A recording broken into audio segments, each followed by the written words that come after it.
presentarles, bueno, antes del material, vamos a ver un poco de teoría, obviamente. Vamos a ver nos toca ver estéticas. La próxima semana vamos a ver la segunda parte de estética, ¿ya? Son 2 semanas. Esta semana es un poquito más teórica, digamos, o tiene que ver más con filosofía, ¿no? Y la próxima semana vamos a hablar un poco más de arte en sí mismo, ¿no? Los movimientos artísticos contemporáneos, las vanguardias, ¿no? El surrealismo, el cubismo, el impresionismo, etcétera, ¿ya? Entonces, ahora lo que quiero es, antes de comenzar a ver la teoría, porque a veces la teoría puede ser un poquito pesada, ver conceptos, ¿no? Quiero compartirles algunas imágenes para que ustedes comprendan un poco mejor acerca de qué trata la estética, ¿no? Ya sabemos que la estética es una disciplina filosófica que estudia el arte y la belleza, pero la cuestión es qué tipo de preguntas se hace la estética, ¿no? En realidad la estética está bastante vinculada con varias actividades o disciplinas, digamos, como por ejemplo la arquitectura, ¿no? Porque en toda carrera relacionada con el arte, como la arquitectura, se asumen ciertos conceptos, ¿no? O sea, uno tiene ciertas ideas, ciertos conceptos acerca de qué es la belleza, qué es la armonía, si tiene que haber armonía o no para eh, realizar o para que sea considerada una obra como una obra artística, ¿sí? Entonces les voy a compartir algunas imágenes que tengo por aquí para que ustedes me den sus opiniones. Ojo, acá no hay respuesta correcta, ¿ya? Es una cuestión simplemente de qué es lo que opinan ustedes. En función de eso, podemos ir más o menos esclareciendo qué cosa es la estética, qué estudia la estética, ¿ya? Van a salir sí o sí preguntas relacionadas con el arte, ¿sí? O intentos de definición de lo que es el arte. Ahí te voy a compartir una imagen, ¿ya? ¿Puedes ver esa imagen?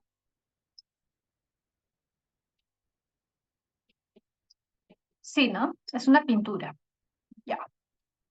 A ver, quiero que tú me digas si esa pintura te parece una obra de arte o no. O sea, ¿te parece que tiene valor artístico, que se le podría considerar arte o no? ¿Qué dices? Sí, sí, correcto. Como les digo, pues no hay respuesta incorrecta. Claro, se dan cuenta.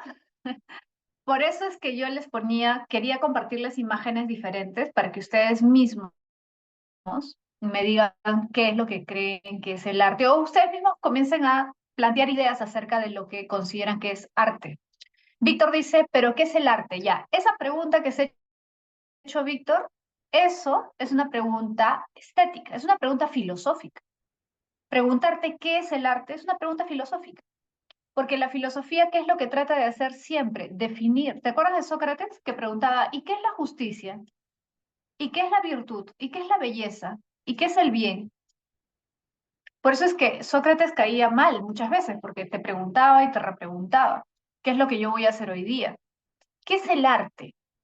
¿No? Una pregunta así te puede confundir, porque todos tenemos una noción de qué es el arte, pero es una noción muy vaga, o sea, muchas veces no podemos definir o dar una respuesta clara de lo que es el arte, porque a veces lo consideramos algo intuitivo, ¿no? O sea, yo veo esto y digo, ah, sí, esto es arte, pero veo otro tipo de obra y no la considero artística. O lo que dice Miguel, ahora todo es arte.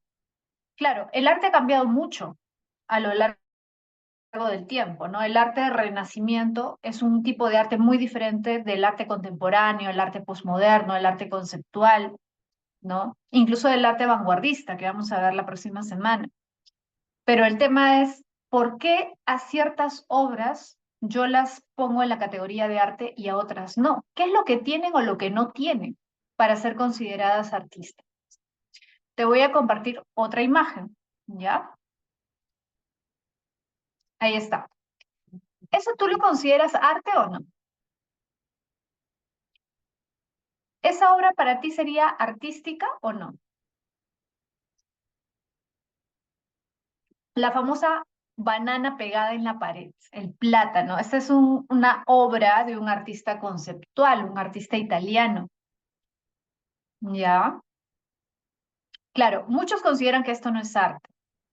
A ver, pero ¿por qué no es arte? ¿Por qué para ti no es arte? Ojo, no estoy diciendo que sí lo sea, te estoy preguntando por qué. ¿Qué crees que no tiene o que tiene que no lo hace arte? Britney dice, eso lo puede hacer hasta un niño, ya. Miren, esa respuesta es interesante. Lo que Britney nos está queriendo decir, a ver, Britney, dime si me estoy equivocando, es que se supone que una obra de arte tiene que ser hecha por alguien que tiene cierta formación, o sea, algo que no cualquiera puede hacer, ¿no? Que el arte es algo especial, algo que requiere cierta educación, cierta formación, ¿no? Cierta experiencia. Correcto. ¿Te das cuenta? Esa es una idea, por ejemplo, que muchas personas tienen. Y no es que esté mal o esté bien, ¿ah? Ojo. Simplemente asumimos muchas veces que algo solo puede ser considerado arte si ha requerido una formación o una dificultad para hacerlo. Es decir, si algo lo puede hacer cualquier persona, no podría ser considerado artístico, ¿no? Que el arte, la obra de arte tiene que ser algo complejo, algo que ha requerido de estudio, de sacrificio, de esfuerzo, no sé.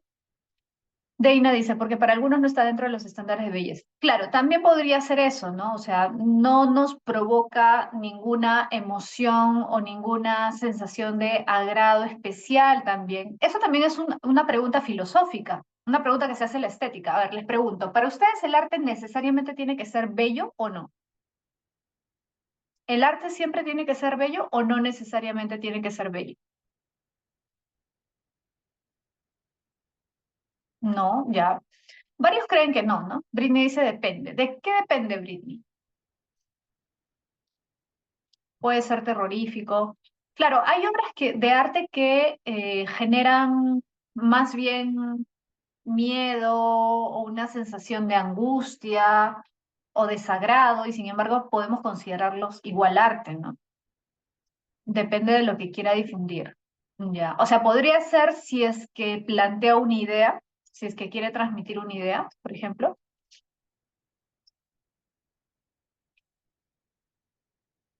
A ver, les voy a mostrar, voy a ponerles por aquí un ratito, voy a buscar una obra. A ver, eh, ¿ustedes saben cómo se llama esta obra de plátano? ¿Qué tipo de arte es? ¿Saben qué tipo de arte es? ¿Cómo se le llama a ese tipo de arte?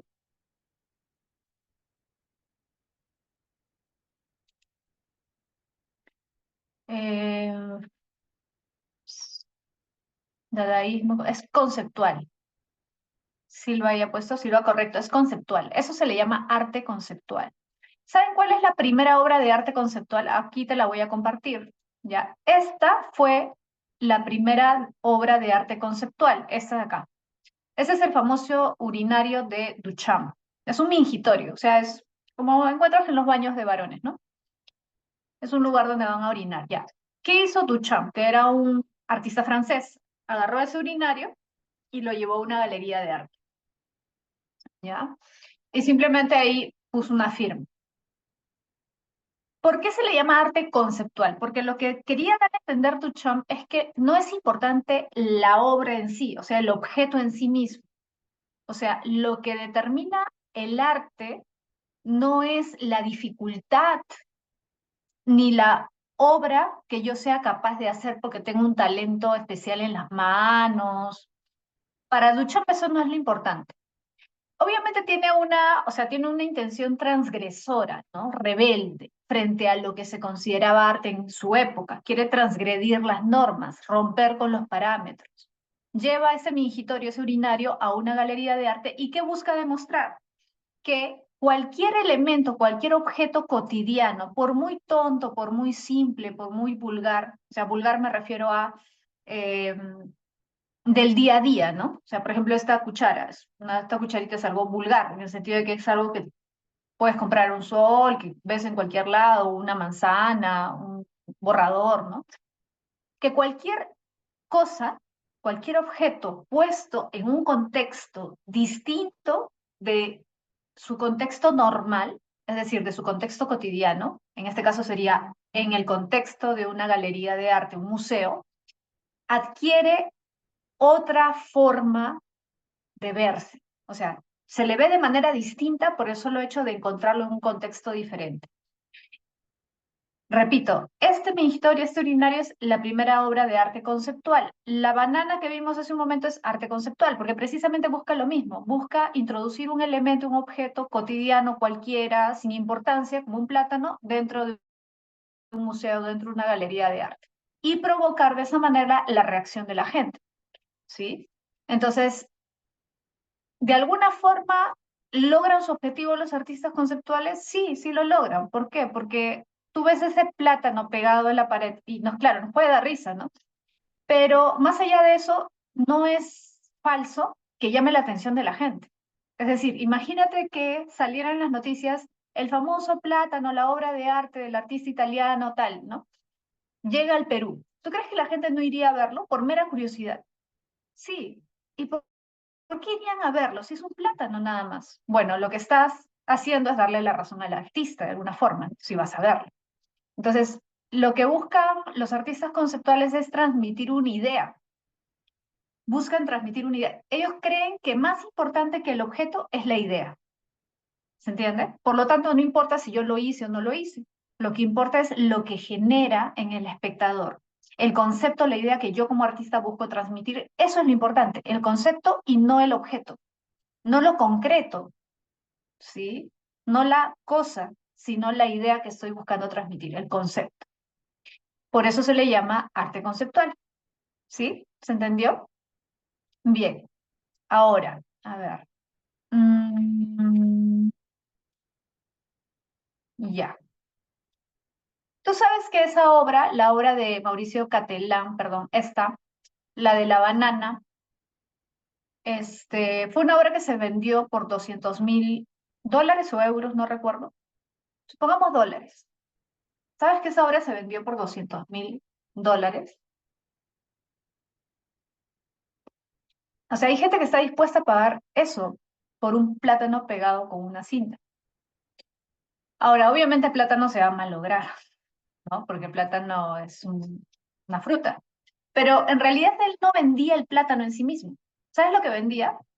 Vendía una cartilla de instrucciones para que tú compraras tu plátano, compraras tu cinta y lo pegaras en la pared de tu casa donde tú quisieras, pero a cierta altura, con cierta inclinación y, o sea, con detalles específicos. En realidad eso te vendía y la gente lo compró, sí.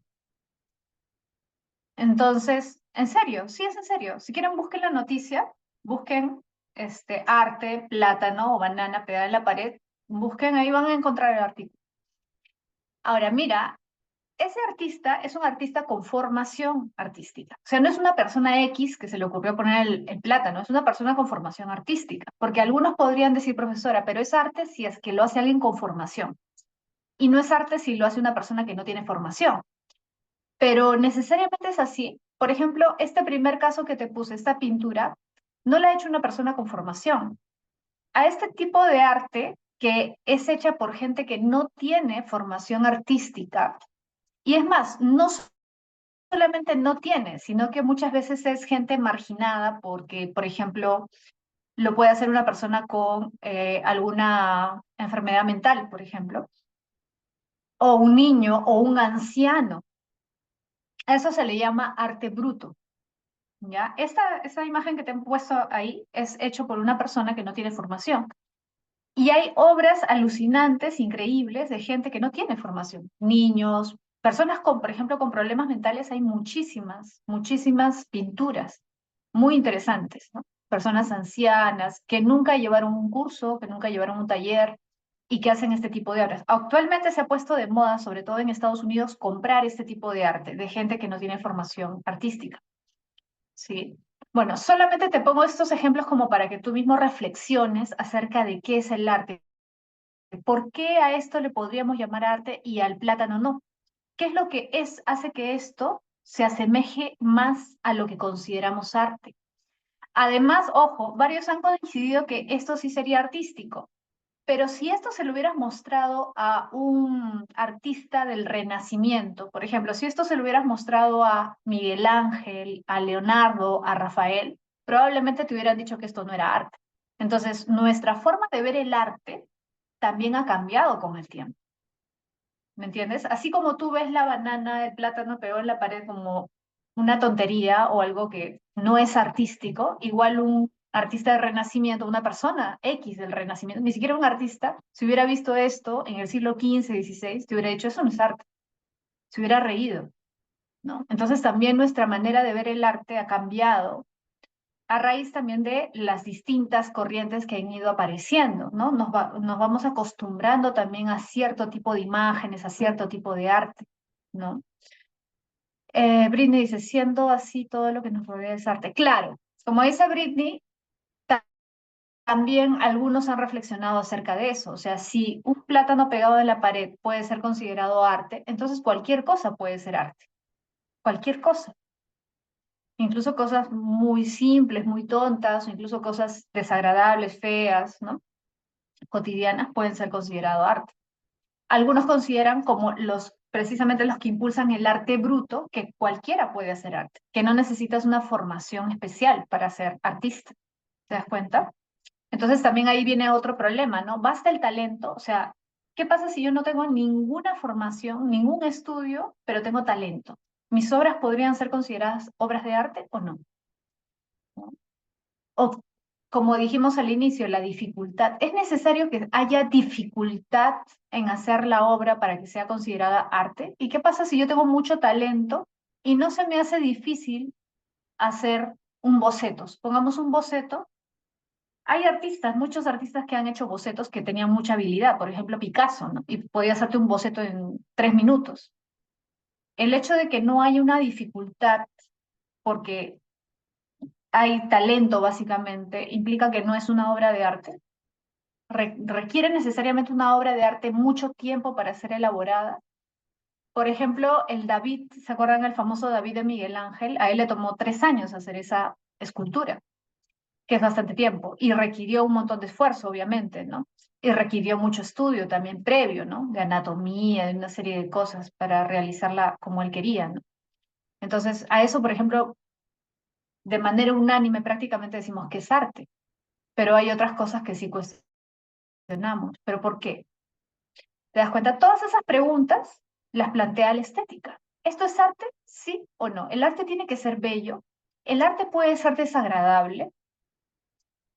¿Qué tiene que transmitir el arte? ¿Tiene que transmitir ideas o tiene que transmitir emociones? ¿Tú qué dirías? Si una obra de arte transmite ideas, ¿es una buena obra de arte? Quizás para la mayoría, la banana, el plátano pegado en la pared, no transmite ninguna idea. Pero ¿qué pasa si algunos sí, digamos, entienden la idea detrás de esa obra? Para ellos sí sería arte.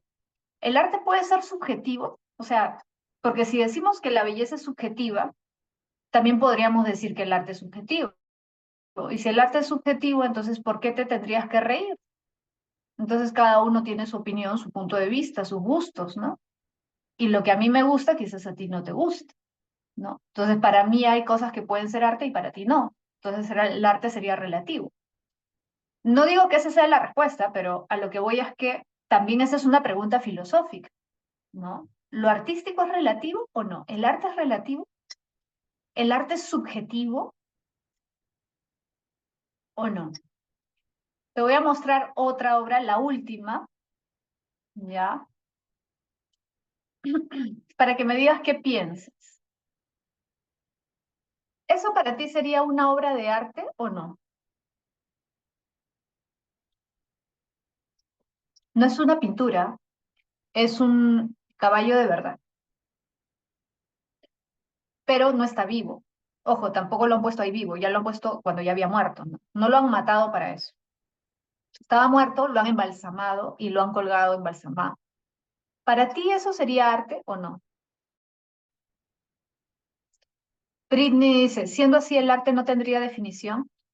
Depende, Britney. O sea, a lo largo de la historia de la filosofía, muchos filósofos han intentado dar una definición acerca de qué es el arte. Muchos. Acerca de qué es la belleza.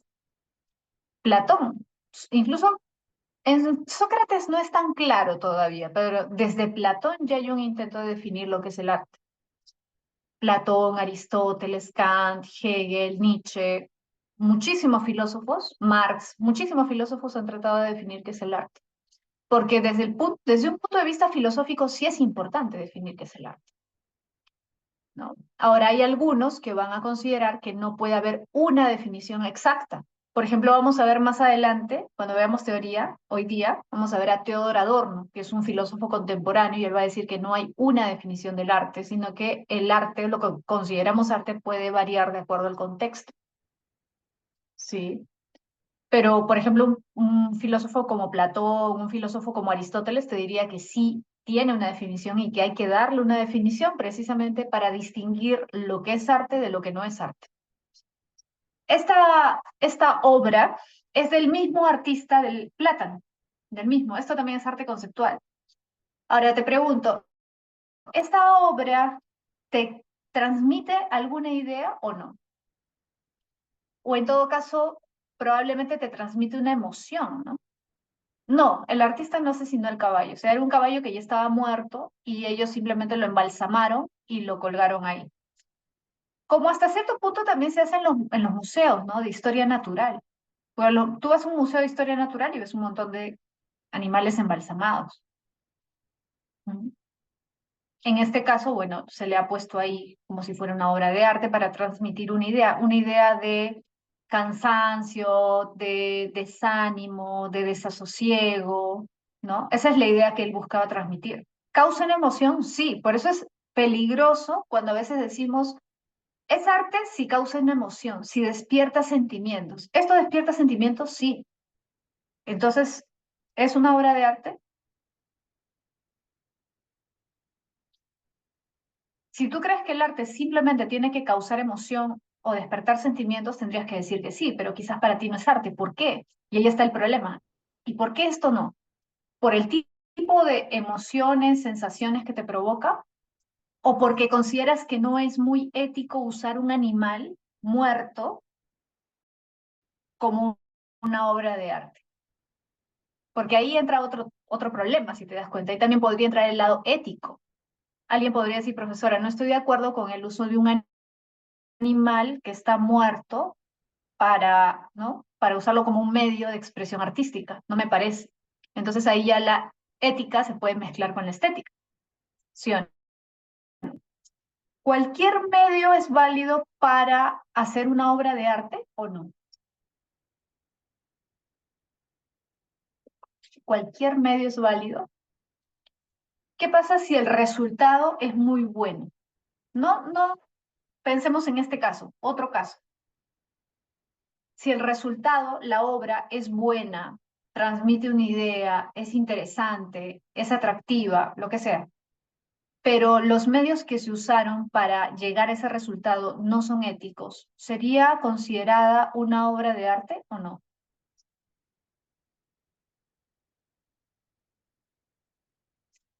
En realidad hay mucha, si te pones a pensar, hay mucha relación entre la ética y la estética. Es un poco como, tú has visto que a veces se cuestiona la vida de los artistas. Por ejemplo, por ahí alguien se entera, no sé, que X escritor era, no sé, era infiel y era una persona que agredía a su esposa y sin embargo sus escritos son muy buenos o sus poemas son muy buenos. Por ejemplo, quizás alguno ha escuchado el caso de Neruda, ¿no? Neruda es un excelente poeta, pero tuvo una hija a la que nunca quiso reconocer como hija y a la que trató muy mal, ¿no? Entonces, tú puedes separar lo ético de lo estético, puedes separar la obra de la persona o puedes separar la obra de los medios que usó esa persona para llegar a esa obra o no.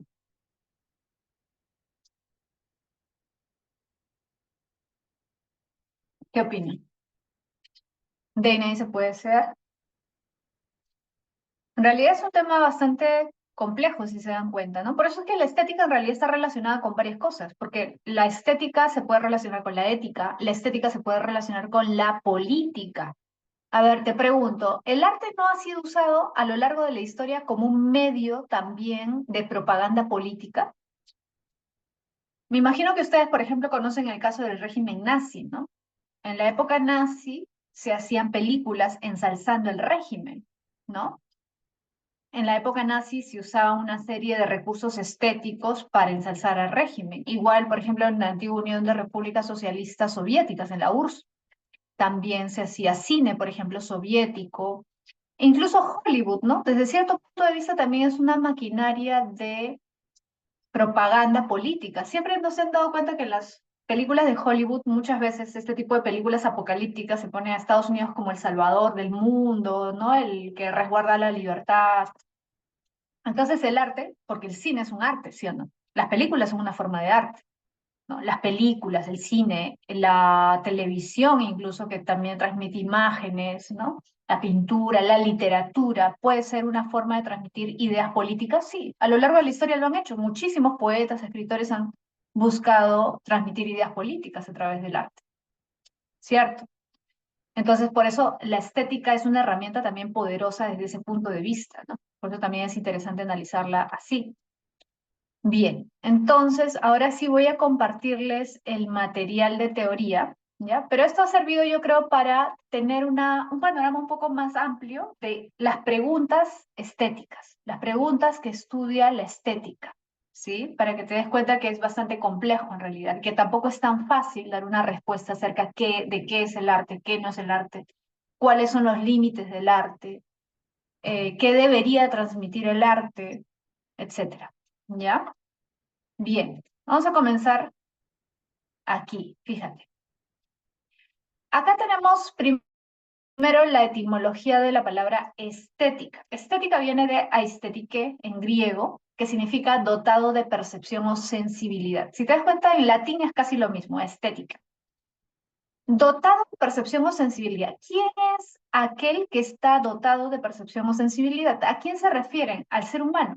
Ahora, ojo que acá hay un detalle interesante, ¿ah? A ver, ¿por qué yo puedo, por qué tú puedes observar una obra de arte y valorarla desde un punto de vista estético? Una obra de arte no es un objeto común y corriente. O sea, una cosa, y por eso es que muchos no consideran arte al plátano. ¿Por qué? ¿Esto es una obra de arte? No, porque es algo cotidiano, es un objeto que tiene una utilidad puntual. ¿Esto es una obra de arte? No. ¿Esto es una obra de arte? No. Incluso esto, o sea, si tú lo ves como objeto, no es una obra de arte. El contenido sí puede ser considerado una obra de arte. Entonces, ¿por qué asumimos que ciertos objetos tienen algo especial que no tienen los objetos de nuestra vida cotidiana, común y corriente, como un televisor, una silla, una naranja, una servilleta, un plato? Las obras de arte no son meros objetos, son objetos que permiten que nosotros los apreciemos de otra manera. Ahora, yo te pregunto, ¿un perro, un gato, frente a un cuadro, reaccionarán igual que nosotros? ¿Frente a una pintura, a una escultura, reaccionarán igual que nosotros? No, porque ellos no pueden apreciarlas estéticamente. O sea, para ellos, o sea, claro, pueden ver una escultura y se pueden asustar porque pueden pensar, supongamos, ya que es una escultura muy realista, pueden pensar que es una persona, pero van a reaccionar frente a esa escultura o esa pintura como un objeto, pero no van a reaccionar como nosotros reaccionamos. Incluso un perro puede ver una película, por momentos puede ver, ¿no? Porque le puede llamar la atención las imágenes, pero no va a entender la película. Entonces, ¿qué te quiero decir? Que en realidad, si nosotros nos ceñimos al significado etimológico de la palabra estética, nosotros no somos los únicos seres dotados de percepción, porque los animales también perciben, los animales también tienen vista, tienen oído, ¿no? Que son principalmente las que nos vinculan con las obras de arte, ¿no? Con la vista podemos ver pinturas, podemos ver esculturas, con el oído podemos escuchar música, ¿no? O ver cine, películas, ¿no? Entonces, los sentidos son el medio que nos vincula, por eso se habla de sensibilidad, los sentidos, son el medio que nos vincula a esos objetos que tienen un impacto diferente en nosotros, que no es igual que ver una cuchara, que no es igual que ver un celular, que ver una naranja. El arte genera en nosotros una reacción distinta. Ahora, repito, nosotros no solamente, no solo nosotros tenemos oídos, vista, los animales también. Pero ¿qué es lo que hace que nosotros sí reaccionemos de otra forma? Que nosotros también somos seres pensantes. Es decir, los sentidos son necesarios, pero la razón es importante en el momento en que tú aprecias estéticamente una obra. Sin la razón, no podrías apreciar estéticamente la obra.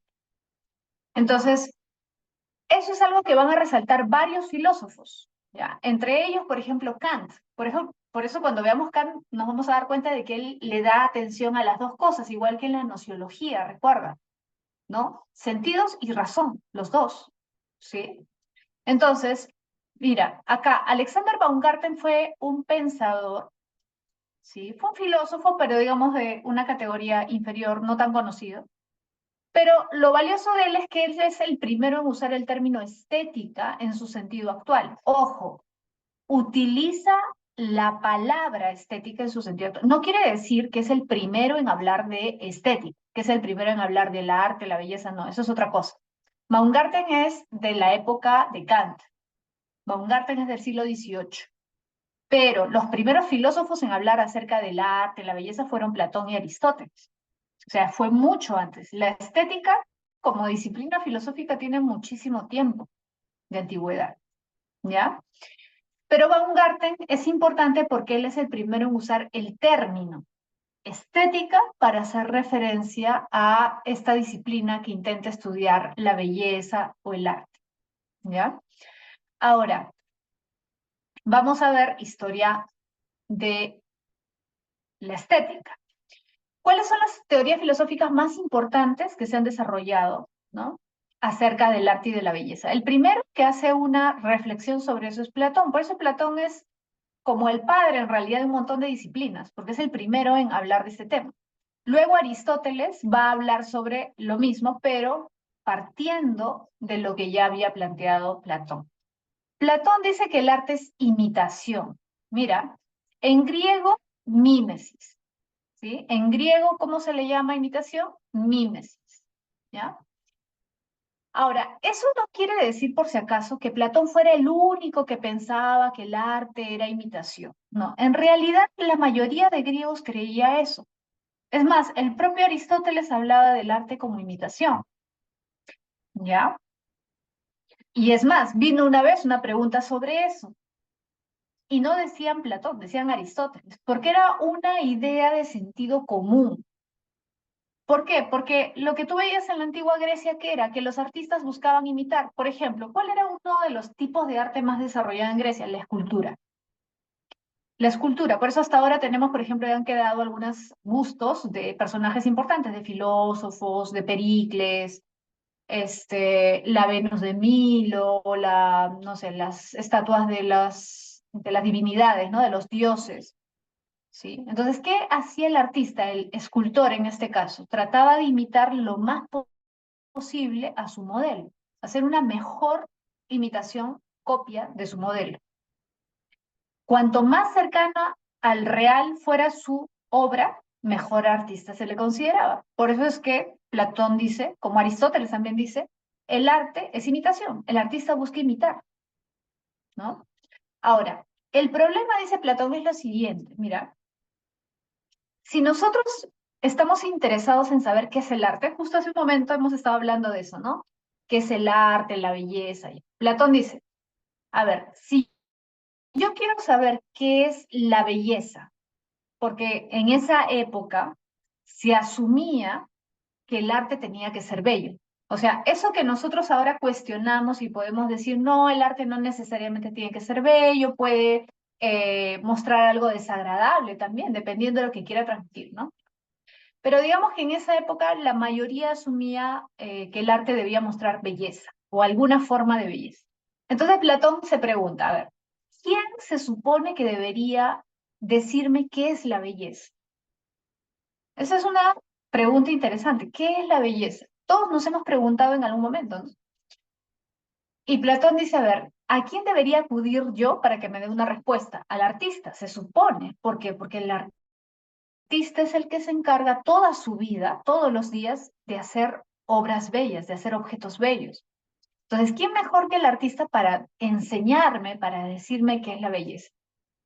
Pero acá viene la paradoja, la contradicción.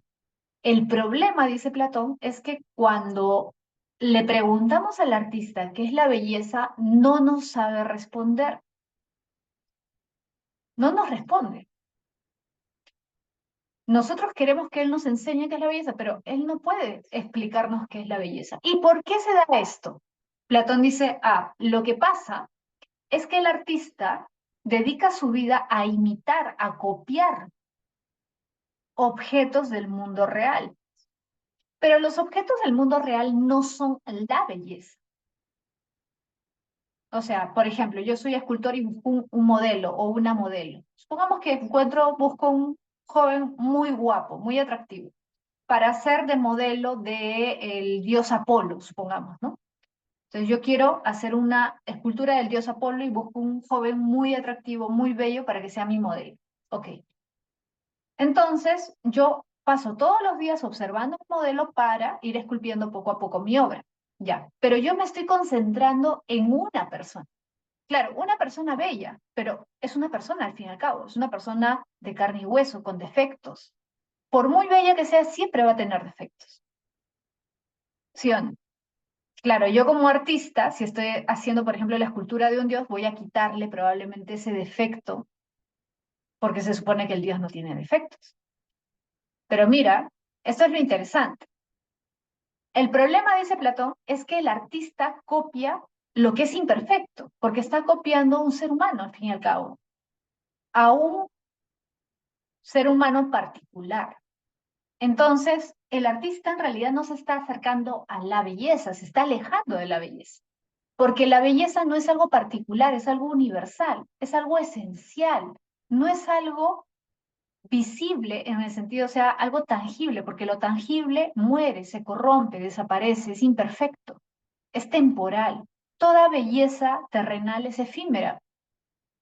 La belleza que nosotros queremos captar, que nosotros queremos comprender, es una belleza que no muere, que no se marchita, que no desaparece, que es eterna. Nosotros queremos saber qué es la belleza, no qué es la belleza de un hombre, la belleza de una mujer, la belleza de un paisaje. No, queremos entender qué es la belleza. Pero el problema es que los artistas seguían de bellezas particulares. Entonces, en vez de acercarse a la belleza, se alejan de la belleza. ¿Se entiende? Recuerda que para Platón, mundo de las ideas, mundo sensible. El mundo de las ideas, de las esencias, es perfecto. El mundo sensorial, o sea, el mundo físico que nosotros vivimos, es imperfecto. En este mundo hay varias cosas particulares, ¿sí?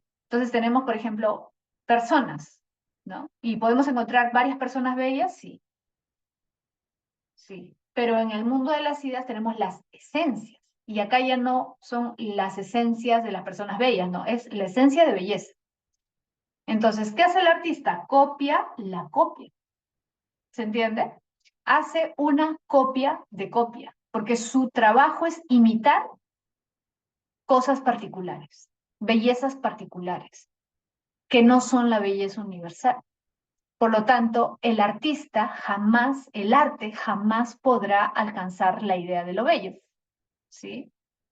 El arte jamás podrá, por eso dice, jamás alcanza la belleza en sí. La esencia de la belleza es algo que no puede alcanzar el arte, porque el arte siempre está sometido a lo material, siempre está sometido a lo físico.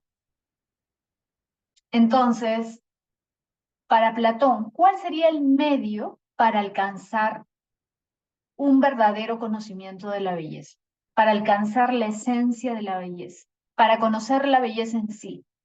¿Qué debería hacer yo? A ver, ¿tú qué piensas? ¿Qué crees que podría ser?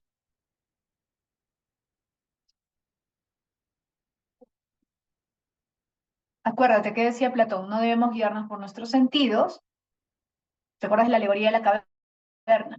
Los hombres viven la mayoría engañados, viendo sombras y pensando que esa es la verdadera realidad, es decir, se guían por sus sentidos. Pero si queremos alcanzar un conocimiento real, verdadero, ¿qué debo hacer? ¿La imaginación? No. La razón. ¿Te acuerdas el hombre que sale de la caverna? El filósofo, claro, exacto, Mariana, el filósofo.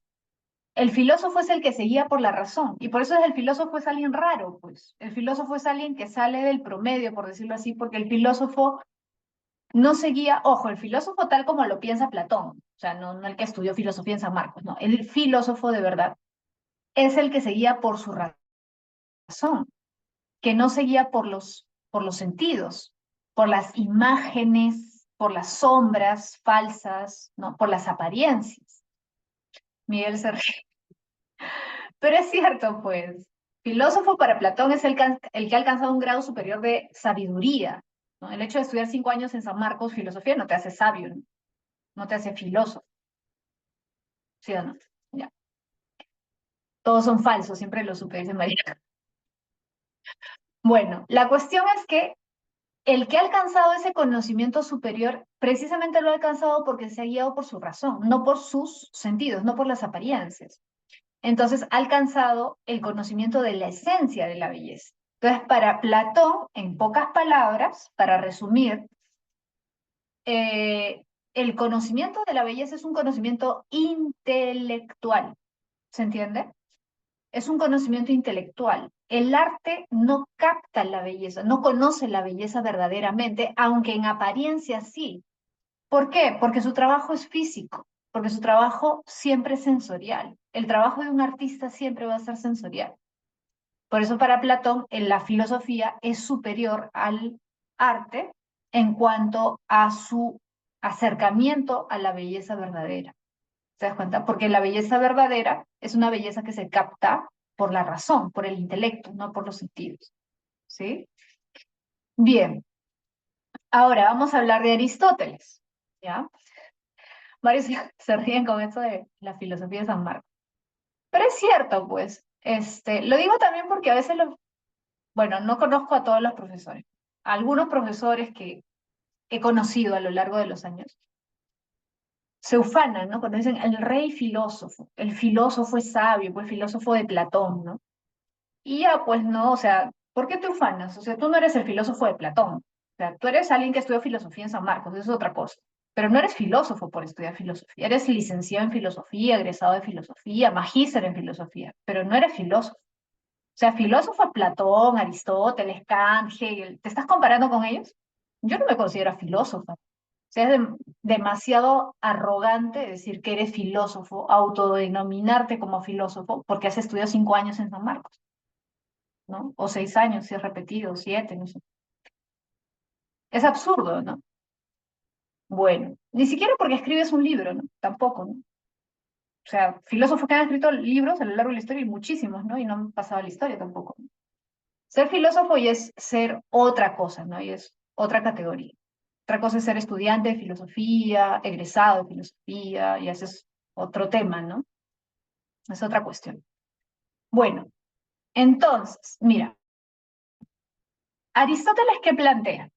Aristóteles dice que el arte es una actividad humana que se produce de manera consciente. Ojo con esto, se produce de manera consciente. ¿Ya? Vamos a ponerle otro colorcito para que resalte. A ver, acá.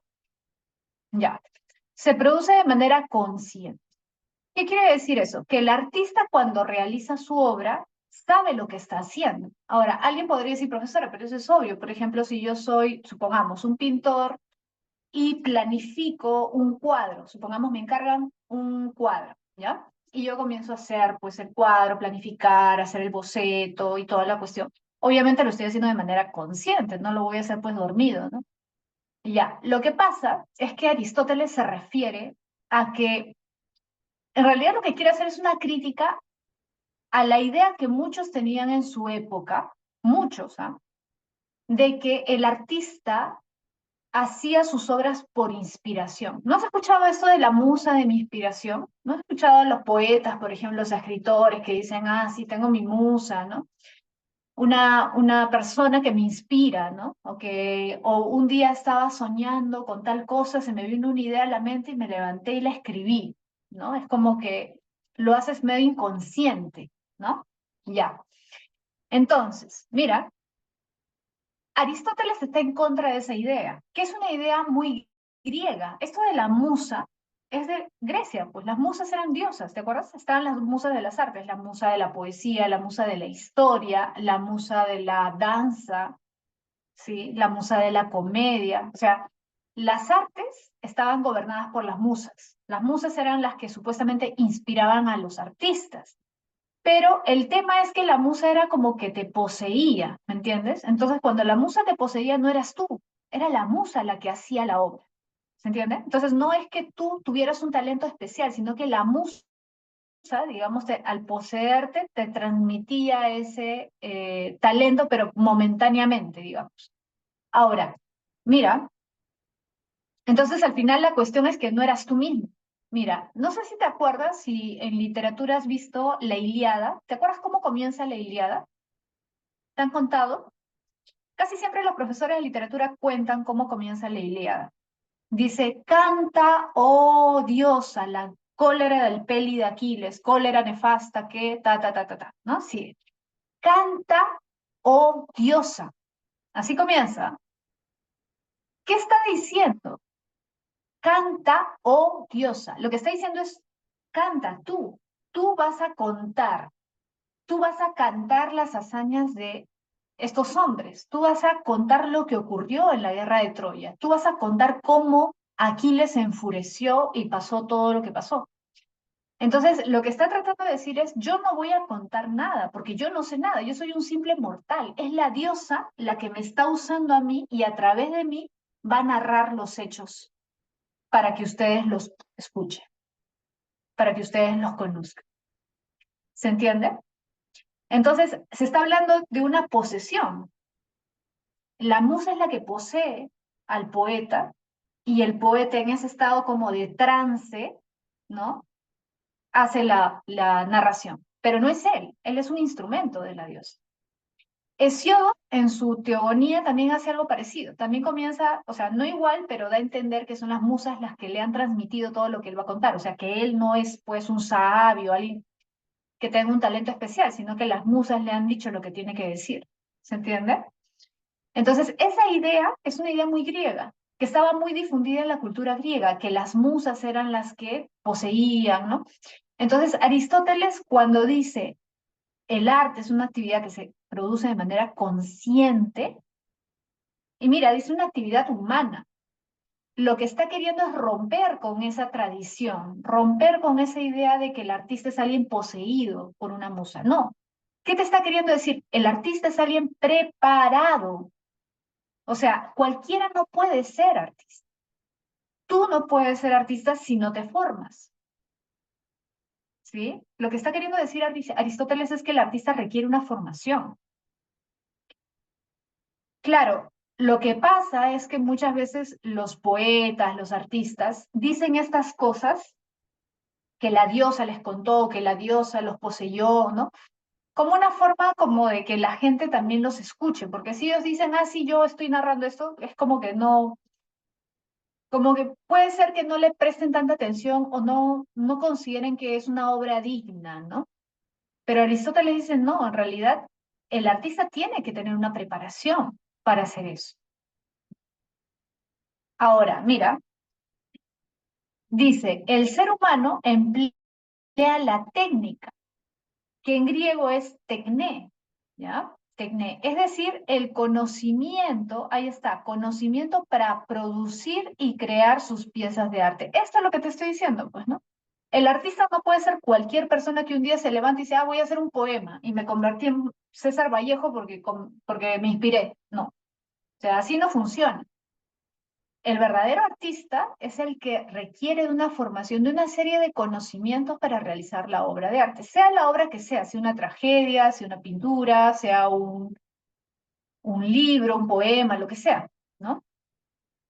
Por eso para Aristóteles hay un, ojo, y hay una serie de conocimientos, no significa solamente, por ejemplo, el escultor solamente tiene que practicar con el cincel y el martillo, no. Por ejemplo, si tú ves acá ahorita que vamos a ver, mira, el David, perdón, de Miguel Ángel, ¿no?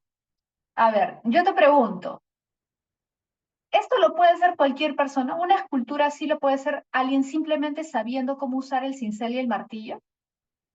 ¿Solamente sabiendo cómo usar el cincel y el martillo podría alguien hacer una escultura de ese tipo? No, pues, obviamente, requieres conocimientos de anatomía, necesitas conocimientos de perspectiva, ¿no? Necesitas conocer también el material con el que vas a trabajar. Por ejemplo, esto está hecho de mármol.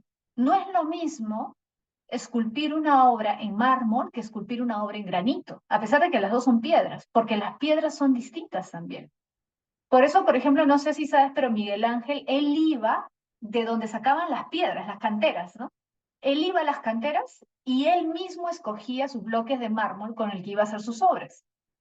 Porque a veces los bloques de mármol podían tener alguna falla, algún defecto, algún problema, y imagínate que comienzas a esculpir y de pronto se quiebra la pieza o pasa algo. Entonces él mismo iba a escoger sus bloques de mármol. ¿Te das cuenta? Entonces requieres un conocimiento muy especializado, no es un conocimiento cualquiera. No es simplemente, ah, ya uso el cincel y el martillo y ya está. No. Tienes que conocer la piedra, tienes que conocer, en este caso de anatomía, si quieres hacer la escultura, por ejemplo, de una persona, ¿no?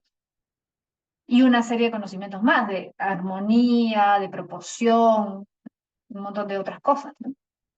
Entonces, a eso se refiere Aristóteles. Haga la obra que hagas, sea la obra que sea que hagas artística, requiere una serie de conocimientos, requiere tecné. Ojo, técnica en griego, tecné, no significa simplemente, ya, la técnica del pincel, la técnica del cincel y el martillo, la técnica, no sé, para tallar madera. No, no es solamente lo manual, es también lo intelectual, las cosas que sabes, que tienes que saber para hacer eso, ¿sí? Por ejemplo, teoría del color. En el caso de los pintores, necesitan saber teoría del color, ¿no? Para mezclar los colores, ¿no? Bien, a ver, pasamos a la época moderna. Mira, en la época moderna tenemos principalmente, digamos, a Kant. Hay otros también, pero el más importante acá es Kant. ¿Te acuerdas que Kant, eh, cuando vimos nociología, decíamos que él hace una síntesis de empirismo y racionalismo? ¿Te acuerdas? Porque para él no puede haber conocimiento solo sensorial ni solo racional. ¿Te acuerdas? La razón y los sentidos, ambos tienen que unirse para que haya conocimiento. Ya, algo parecido va a decir Kant con respecto al arte. Mira, bueno, más que al arte, a la experiencia estética. ¿Ya? Mira, primero, dice Kant, el arte tiene como finalidad, mira, ¿cuál es la meta del arte? Primero esto, ¿cuál es la finalidad? La satisfacción en sí mismo. Esa es la finalidad del arte. Entonces, se asemeja al imperativo categórico. Esto, ¿te acuerdas que lo vimos en ética? ¿Te acuerdas que el imperativo categórico tenía dos reglas? Primera regla, actúa como crees que todos deberían actuar. ¿Te acuerdas? Actúa como crees que todos deberían actuar. ¿Crees que la gente no debería mentir? Sí, que nadie debería mentir. Correcto, entonces no mientas.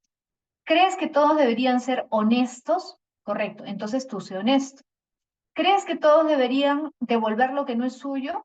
Sí, correcto, entonces tú vuélvete modelo también. Tú sé honesto, devuelve lo que no es tuyo, no mientas, etc.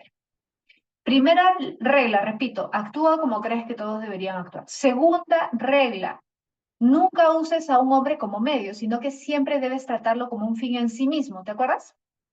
¿Te acuerdas la segunda regla del imperativo categórico? Nunca uses a una persona como medio para un fin. Trátalo como un fin, ¿no? ¿Por qué? Porque si yo trato a una persona como un medio, lo estoy tratando como un objeto, le estoy quitando su humanidad, no estoy respetando su dignidad, ¿te acuerdas? Por eso te acuerdas cuando vimos ética y vimos el dilema del tranvía, yo te decía, el utilitarista diría, bueno, con tal de salvar la vida de cuatro, no importa que muera uno, pero Kant diría lo mismo. No, ¿te acuerdas? Porque para Kant no puedes usar la vida de una persona aunque sea para salvar a otras. Cada persona debe ser respetada. Entonces, eso es el imperativo, esto que te estoy diciendo, de nunca uses a un hombre como medio para un fin, ya. Lo mismo aplica acá, fíjate, el arte tiene como finalidad la satisfacción en sí misma. Es decir, el arte debe ser visto como fin y no como medio. ¿Qué quiere decir eso? Que si tú usas el arte para una cosa que va más allá del arte, ya estás desvirtuándolo. Por ejemplo, a ver, profesora, pero por ejemplo yo soy una persona con conciencia política y a mí no me parece bien lo que está haciendo el gobierno, ¿ya? Y yo, supongamos, hago canciones, hago música. Voy a comenzar a hacer canciones de protesta contra el gobierno. Es decir, ¿qué estoy haciendo? Estoy utilizando el arte como un instrumento de crítica política. ¿Se entiende? Entonces, ¿estoy viendo el arte como fin o como medio? ¿Estoy viendo el arte como fin o como medio? Como medio. Lo estoy usando como medio. ¿Kant estaría de acuerdo con eso? ¿Para Kant eso sería correcto? No. Claro, Kant no estaría de acuerdo, porque Kant dice qué cosa, el arte tiene como finalidad la satisfacción en sí mismo, nada más. Es decir, lo único que debe buscar el arte es transmitir belleza, nada más. No debe buscar cambiar la situación política, la situación social, mejorar las cosas. No, para Kant ahí ya estás instrumentalizando el arte, ya estás desvirtuando el arte, ¿sí? Entonces, fíjate, ¿ah? Mira lo que sí, dice, la obra de arte debe pretender la validez universal, debe pretender la validez universal. Mira esta imagen, la imagen del David. ¿Te das cuenta que está rodeado, esto está en un museo, obviamente, en Italia, ¿no? Están las personas viéndolo, admirándolo, tomándole fotografías. Ya. Mira, la obra de arte debe pretender validez universal, ir de lo particular, juicio del gusto, a lo general, juicio estético. Ya. A ver, lo vamos a entender así, mira.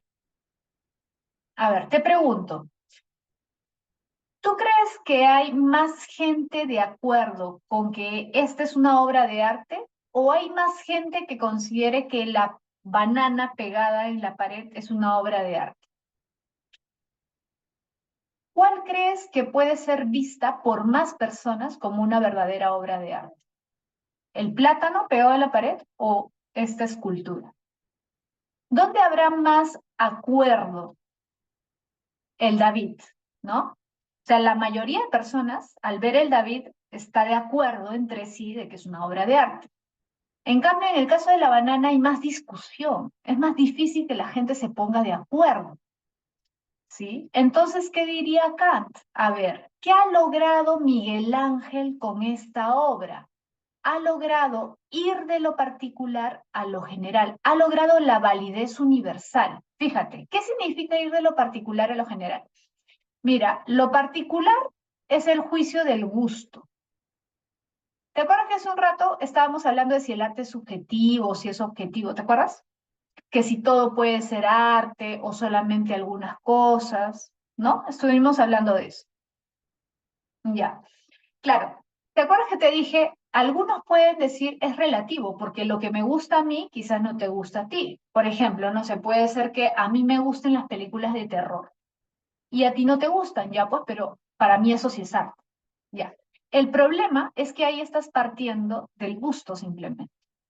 Pero el gusto para Kant no es algo estético, es algo solamente sensorial. ¿A qué me refiero? Te voy a poner un ejemplo así bien simple, bien tonto, aparentemente, pero para que se entienda mejor, ¿ya? A ver, que no tiene que ver con el arte, pero para que se entienda a qué me refiero con sensorial. A ver, a mí, por ejemplo, me gustan las aceitunas. Me gustan bastante. Pero hay personas a las que no les gusta nada, ¿sí o no? ¿Cierto o no? ¿A alguien acá no le gusta para nada las aceitunas? No, a Miguel. Miguel, a ti no te gustan. Ya. A mí me encantan las aceitunas. Hay gente que las detesta. Ya. Eso es una cuestión de gusto. Ojo, no me refiero de gusto porque es algo, del sentido del gusto, ¿ah? Sino me refiero que es algo de gusto en el sentido de que es algo netamente sensorial. Ya. Para Kant, lo mismo pasa con ciertas obras de arte. Yo puedo decir, esto es de mi gusto. Por ejemplo, como lo que te decía hace un momento. Las películas de terror, supongamos que a mí me gustan, ¿ya? Pero a ti no te gustan para nada las películas de terror. ¿Ya? Es una cuestión de gusto, es una cuestión de percepción nada más. Es puramente sensorial, ¿ya? Pero el problema, dice Kant, es que el arte no es solo sensorial. O sea, el arte no es como que me gustan las aceitunas o no me gustan las aceitunas.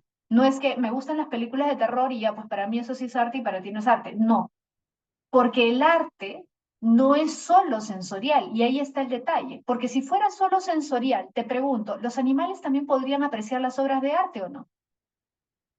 ¿Sí o no? Si fuera solo sensorial el arte, los animales también podrían apreciarlas, claro. Entonces, ¿qué es lo que te está queriendo decir Kant? No es algo solo sensorial. Entonces, no se trata solamente de que a mí me gusta o no me gusta. Hay también un componente racional. ¿Te acuerdas? Racional. Recuerda que Kant es un ilustrado. ¿Y qué decía la ilustración? Todos los hombres, todos los seres humanos somos seres racionales. Por lo tanto, más allá de que a mí me guste o no me guste algo, ¿ya? Al margen de eso, no podemos negar que hay ciertas obras que sí pueden ser consideradas artísticas porque al contemplarlas despiertan nuestra reflexión. ¿Se entiende? Es decir, cuando yo contemplo una obra de arte, no es algo netamente sensorial lo que estoy apreciando. Es también, está interviniendo, aunque quizás yo no soy del todo consciente de ese proceso, también está interviniendo mi razón. Por eso es que yo puedo quedarme admirado y embelesado frente a una obra como el David, y no solamente yo, sino 10, 20, 100, 1000 personas más.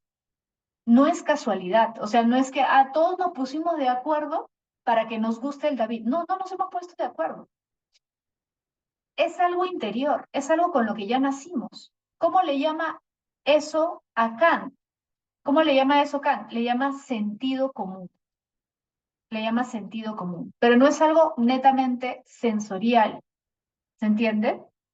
Es algo que va más allá de lo sensorial, que implica una forma de percepción similar. Por eso es que todos podemos convenir en que el Da Vinci es una obra de arte, mientras que en el caso de la banana pegada en la pared no hay un consenso, ¿sí? Porque nuestro sentido común nos dice que eso no es una obra de arte. Entonces, la obra de arte, la verdadera obra de arte es aquella, como el David, que logra concitar la mayoría de opinión favorable. Entonces ya no es simplemente que a mí me gusta y a ti te gusta, o a nosotros nada más y a los demás nada, no, y eso no importa, no. Una verdadera obra de arte logra la validez universal, logra el favor del público, logra que la mayoría esté de acuerdo, alcance el consenso de que es una verdadera obra de arte. ¿Sí? Por eso dice, esta universalidad tiene un componente subjetivo que se rige por un sentido común. ¿Por qué subjetivo? Ojo, esto de subjetivo no significa relativo. ¿Eh? Subjetivo se refiere a que todos nosotros somos sujetos. Somos sujetos con sentidos, pero también con razón. ¿Se entiende? Somos sujetos con sentidos, pero también con raciocinio. En el fondo, por eso te decía al inicio, es lo mismo que la nociología de Kant. ¿Te acuerdas el criticismo? Para conocer es necesaria la razón y los sentidos, los dos. Para apreciar una obra de arte, ¿necesito mis sentidos? Obviamente. Si no tuviera sentidos, no podría apreciarla. Pero no es solamente una cuestión sensorial, también aprecio la obra intelectualmente. Y como el intelecto humano no solamente lo tengo yo, no solamente lo tiene Miguel, Britney, sino todos los seres humanos, entonces podemos ponernos de acuerdo en que esto es una obra de arte y esto no es una obra de arte. ¿Sí? Se puede llegar a un consenso. Ya. A ver, vamos a pasar a la época contemporánea. Mira, en la época contemporánea tenemos a Hegel y a Nietzsche. Primero vamos a hablar un poco de Hegel. Hegel es un filósofo idealista, acuérdate. Entonces, Hegel, por ejemplo, habla del arte. El arte es importante para Hegel porque desde su punto de vista el arte es la expresión sensible de la idea. ¿Qué quiere decir esto? Es una manifestación. A través del arte el hombre manifiesta su espíritu, manifiesta su parte espiritual. O sea, manifiesta aquel elemento distintivo del ser humano. La racionalidad, la espiritualidad humana es algo que se expresa a través del arte. Por ejemplo, si yo creo una pintura donde quiero manifestar una emoción o quiero manifestar una crítica incluso, o quiero manifestar un concepto, una idea, uso el arte para eso. Pero es una expresión sensible, sí, porque el arte requiere de un soporte sensorial. O sea, un cuadro tiene colores, tiene materia. Una escultura es algo material. Entonces, es la manera material en que el hombre expresa ideas. ¿Se entiende? A eso se refiere. Ahora dice, la estética estudia la belleza artística y la belleza del espíritu. Sí, porque para Hegel no es solamente la belleza artística en sí misma, o sea, no es solamente el objeto, ¿sí? La estética no solamente para Hegel estudia el objeto en sí mismo, sino que también estudia precisamente lo que quiere transmitir el artista a través de ese objeto. Es decir, el espíritu, las ideas que busca transmitir el artista. ¿Ya? Entonces, la estética estudia la belleza artística, pero también estudia, ¿qué cosa? La belleza del espíritu. Ahora, existen tres fases del arte.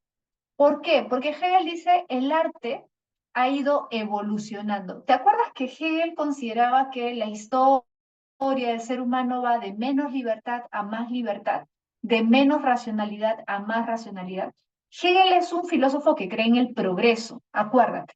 Los filósofos modernos, hasta Hegel, que ya es entre moderno y contemporáneo, creen en el progreso, creen que el hombre está mejorando, que la sociedad ha mejorado, ¿no?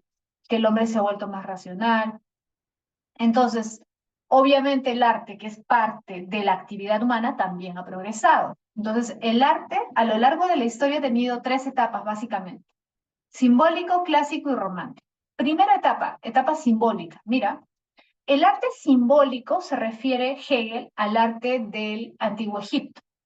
Es un arte simbólico, ¿por qué? Porque es un arte para Hegel, aunque suene contradictorio simbólico, es un arte muy material. Es un arte primitivo todavía para Hegel. Primitivo en el sentido de que es muy material porque representa las cosas, digamos. Representa el faraón, las pinturas, ¿no? Egipcias, o incluso las pirámides, por ejemplo, ¿no? La arquitectura egipcia, las pirámides, las construcciones, son cuestiones materiales que no simbolizan, no significan algo más espiritual, digamos, ¿no? Luego, el arte clásico es el arte griego. Acá, en el arte clásico ya hay una evolución, digamos, para Hegel. ¿Por qué? Porque el arte griego lo que hace es idealizar aquello más espiritual que existe en la naturaleza.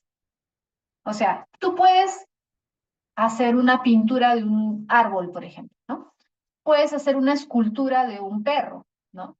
Pero de los elementos de la naturaleza, de todos los elementos de la naturaleza, una montaña, un árbol, un perro, un gato, ¿no? De los elementos materiales de la naturaleza. ¿Cuál es el elemento menos material? Recuerda que Hegel es un idealista.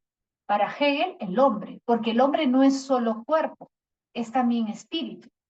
El hombre es el único ser natural que trata de ir más allá de lo material, trata de trascender, es un ser espiritual. Por lo tanto, el arte clásico es superior porque toma como principal referente al hombre. Por eso es que en el arte griego destaca siempre el hombre. En la escultura ¿de qué hacen los griegos? De hombres, básicamente. Casi todos son seres humanos o seres humanos idealizados, es decir, dioses. Las tragedias, ¿de qué tratan? Las tragedias humanas, de la vida humana. Entonces, el arte clásico para Hegel es superior al arte egipcio porque el arte clásico pone como motivo central al hombre. Y no solamente al hombre en el sentido físico, sino al hombre en el sentido espiritual, es decir, el ansia de trascender, el ansia de mejorar del ser humano. Y por último está el arte romántico. El arte romántico es el arte de la época de Hegel, o sea, de la época que él vivía. ¿Tú has visto, me imagino, el romanticismo? Me imagino que sí, en literatura les hablan de romanticismo alemán, ¿no? De Goethe, por ejemplo, ¿no? Ya, esos filósofos, perdón, artistas, Goethe, por ejemplo, es de la época de Hegel, ¿no? Es más o menos de la misma época. Y ojo, en romanticismo no solamente están los escritores como, como Goethe, sino también están los músicos, como Beethoven. Beethoven, por ejemplo, es de esa época también. La música, la pintura, la escultura. Alemania en esa época tuvo un apogeo artístico en diferentes ámbitos, ¿sí? ¿Y por qué para Hegel esa época, el romanticismo alemán, es una época de esplendor del arte? Es el pico para él, es el sumo, no es lo máximo, ¿no? Al que ha llegado el arte. Porque desde su punto de vista el arte romántico logra expresar todo lo que tiene el hombre en su interior. O sea, el arte romántico es la forma más pura de expresión del espíritu humano, ¿sí? Ahora, yo te he puesto como ejemplo, si bien no corresponde con la época del todo, pero sí tiene algo, ¿no? Me parece que sobre todo visualmente expresa bien lo que quería decir Hegel, es esta pintura de Eugène Delacroix, que es un pintor francés. Ojo, el romanticismo básicamente fue un movimiento alemán, pero también hubo influencia en otros países. Entonces, esta pintura, que es conocida, se llama La libertad guiando al pueblo. Si te das cuenta, está la mujer con el seno desnudo con la bandera de Francia. Representa la Revolución Francesa. La mujer representa la libertad. Es la libertad que está guiando al pueblo en la Revolución Francesa. Pero acá lo interesante es esto. Si te das cuenta, el cuadro está transmitiendo una idea. ¿Se entiende? Lo central del cuadro es cómo el pueblo lucha por su libertad. ¿Cómo es la libertad, el ideal que guía a los hombres? ¿Se entiende? Entonces, para Hegel, ese tipo de arte es superior a cualquier tipo de arte, porque es un tipo de arte que busca transmitir ideas, que busca transmitir conceptos. ¿Se entiende? En ese sentido, es un tipo de arte menos material, por decirlo así, ¿no? O sea, se sirve de lo material, tiene que servirse de lo material. No, ningún arte puede ser, pues, completamente ideal y que no tenga nada de materialidad, ¿no? O sea, requiere de un sustrato material. Pero acá es claro que lo que busca el artista es transmitir una idea. Entonces, cuanto más espiritual, digamos, es el arte, cuanto más se manifiesta el espíritu humano a través del arte, más elevado es, ¿no? A eso se refiere Hegel. También de esta época de Hegel, el arte romántico, hay una famosa pintura, no sé si ustedes la han visto por ahí. Me imagino que sí, ¿no? Que es conocida, que se llama, ¿cómo se llama? Caminante frente al mar de niebla. No sé si la han visto. La voy a buscar rápido ya.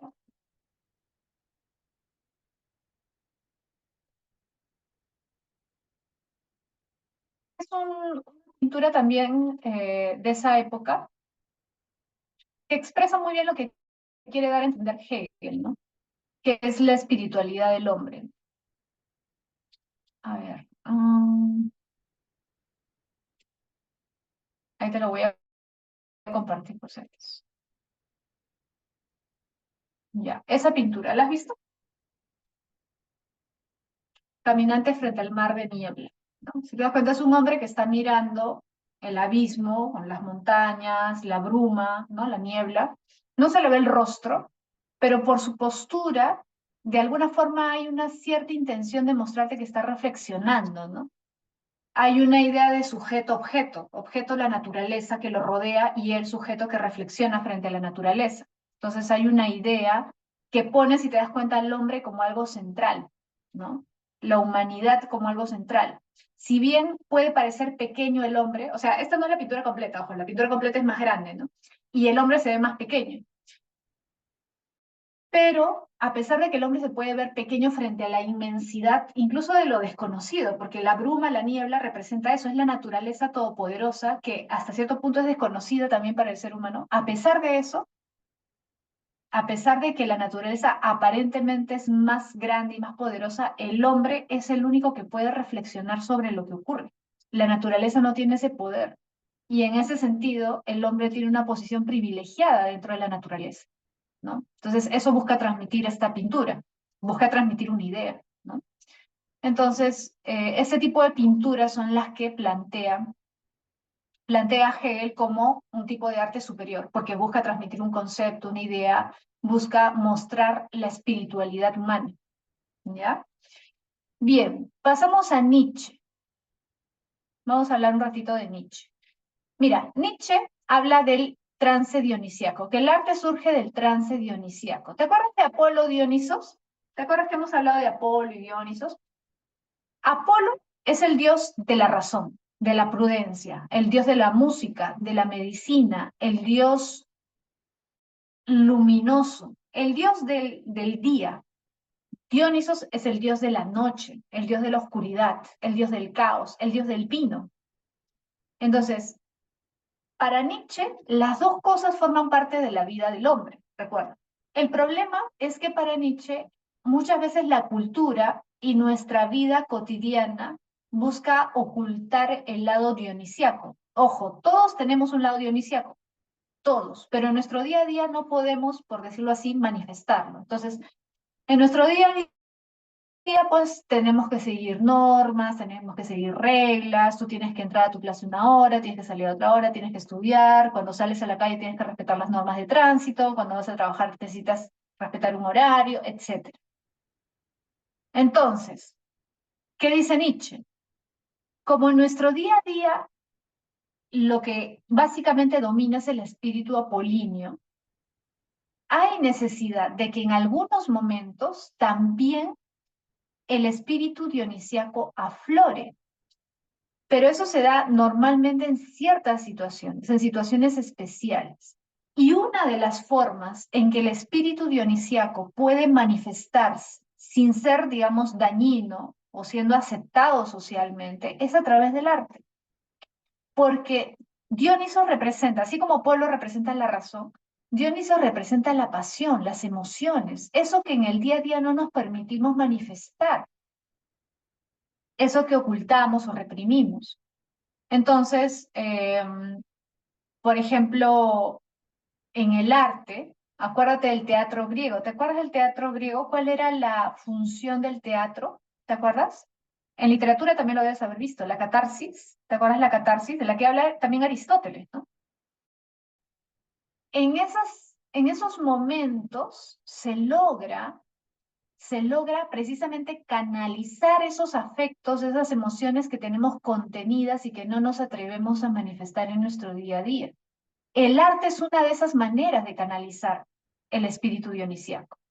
Y por eso es que para Nietzsche la tragedia griega es la mejor manifestación artística que crearon los griegos, porque la tragedia permite ese desborde de emociones que en nuestro día a día no nos permitimos. Y por eso la tragedia trata precisamente de eso, de emociones, de cosas trágicas, pues, ¿no? Acuérdate, por ejemplo, Edipo. Cuando Edipo se entera que ha matado a su padre y se ha casado y ha tenido hijos con su madre, ¿qué hace? Entra en desesperación, ¿sí o no? Y fíjate la contradicción, porque él era un hombre racional, era un hombre inteligente, era un hombre astuto. Y cuando se entera de todo lo que ha hecho, sin saberlo, sin darse cuenta, se comienza a arrancar los ojos. ¿Te acuerdas? Y tú dices, oye, pero es una acción Una reacción absolutamente irracional, arrancarte los ojos. Precisamente lo que busca ahí el artista es mostrarte la contradicción, ¿sí o no? La contradicción en el hombre, lo apolíneo y lo dionisiaco. Lo apolíneo, lo racional, lo irracional de tu reacción en ese momento, ¿no? Cuando no comprendes lo que ha pasado. Entonces, el arte puede permitirse ese tipo de licencias, digamos, ¿no? Esos momentos en los que el hombre manifiesta sus emociones. No solamente en el caso, o sea, de la obra en sí misma, sino cómo el público se identifica con el protagonista, ¿no? Porque tú ves ese sufrimiento y te da pena y lloras, así como en las películas, pues, ¿no? Ahora ya la gente no va al teatro prácticamente, ¿no? Porque no, tampoco hay mucho. Entonces, ¿cómo canaliza la gente muchas veces sus emociones? Cuando va a ver películas, ¿o no? Vas a ver una película, sabes que es triste y te pones a llorar en la película, ¿no? Porque de alguna forma te identificas con la persona, porque haces el sufrimiento de esa persona tu sufrimiento porque sabes que podría ser tú, quizás, ¿no? Entonces, para Nietzsche, por eso el teatro griego es importante, ¿no? Es uno de esos elementos, uno de esos momentos en que el arte toma la vida, ¿no? El espíritu dionisíaco es el que se impone. Por eso dice, fíjate, Nietzsche considera que el arte es una forma de superación del nihilismo a través de la instauración de valores vitales. ¿A qué se refiere esto de la instauración de valores vitales? Lo que pasa es que a ver, el arte, por ejemplo, el arte del teatro griego, lo que te muestra es sufrimiento, ¿no? Pero en el sufrimiento es cuando te sientes más vivo. O sea, claro, el sufrimiento te puede hacer sentir mal en el momento, pero te sientes vivo. Porque finalmente, por ejemplo, cuando pierdes una persona querida, sufres, sí, pero también no es a partir de ahí que valoras más la vida. Te das cuenta de que las otras cosas no tienen mayor relevancia, no tienen mayor importancia, ¿no? Cuando dices, ¿por qué no aproveché esto? ¿Por qué no hice esto? Comienzas a ver la vida de otra forma. Entonces comienzas a valorar tu vida en función de eso que te ha ocurrido, de esa tragedia, de ese sufrimiento. Entonces lo que busca Nietzsche es mostrar cómo el arte puede, al ser manifestación de sufrimiento o de las emociones humanas, una forma de decirle sí a la vida o de amar la vida, de aferrarte a la vida a pesar de que puede parecer lo contrario, ¿no? Bien, vamos a pasar ahora a la última parte, la época contemporánea, Theodor Adorno y a Walter Benjamin. Los dos son de la época contemporánea, ¿ya? A ver, un ratito voy a traer mi cargador porque no lo tengo por acá, de la laptop, para que no se vaya a apagar. Denme un minutito, ¿ya?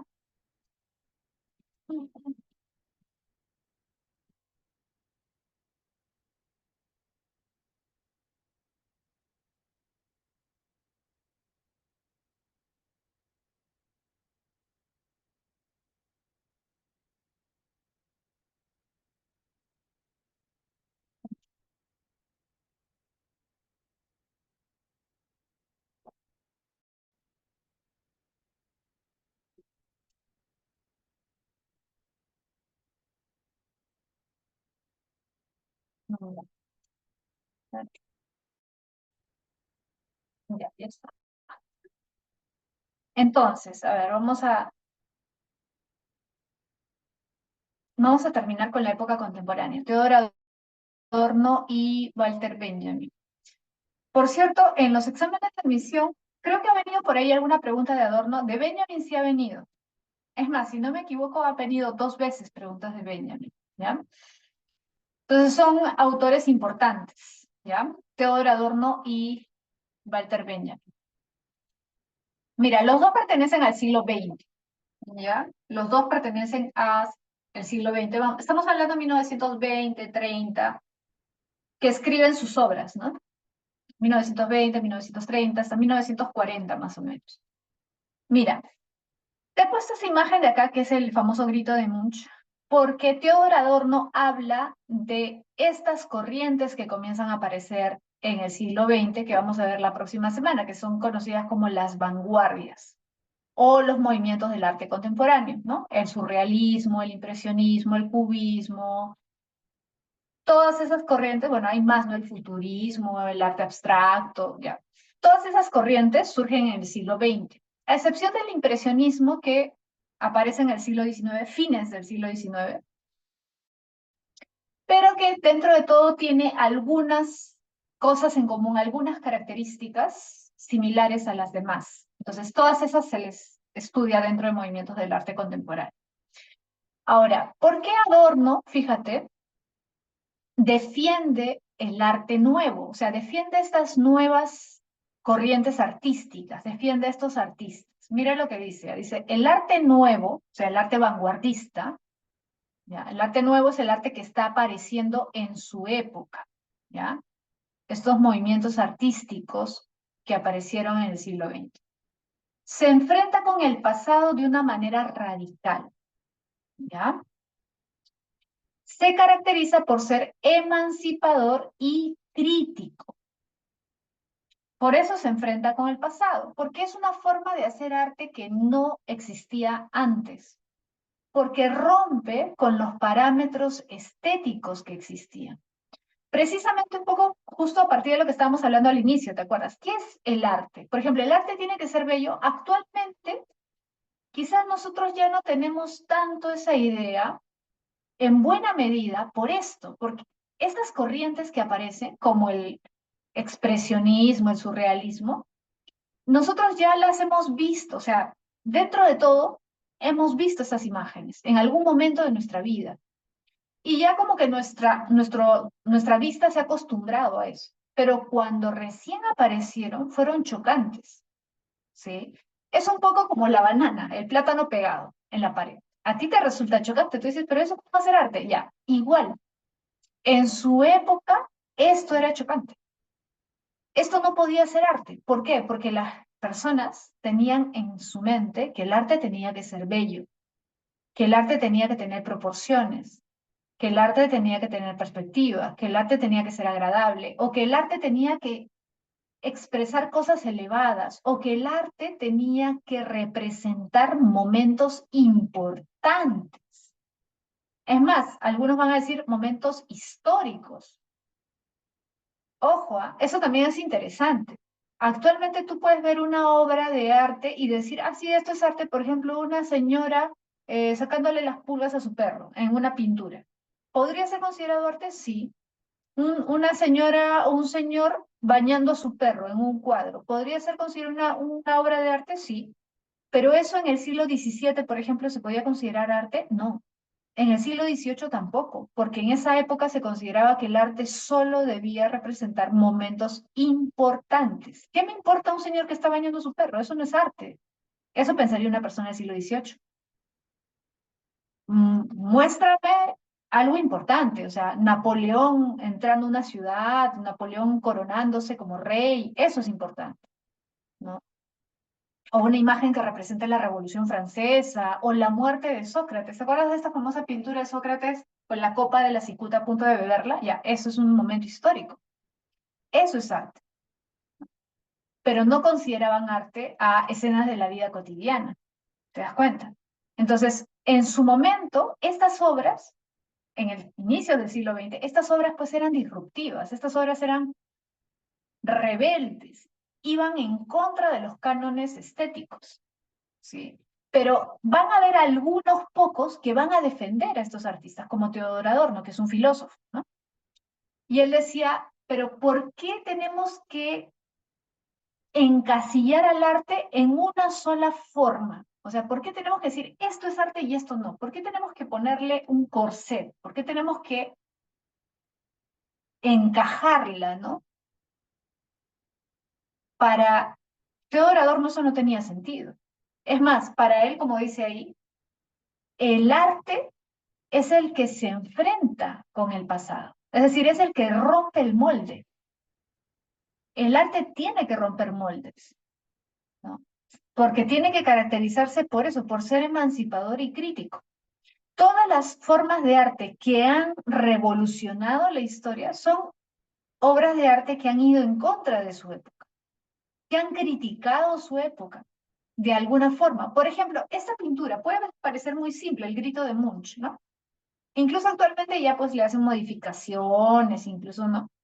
Ya es, pero el significado de la obra es importante. El expresionismo, recuerda que Munch es expresionista, el expresionismo surge en una época bastante crítica para Europa. Surge entre la Primera y la Segunda Guerra Mundial.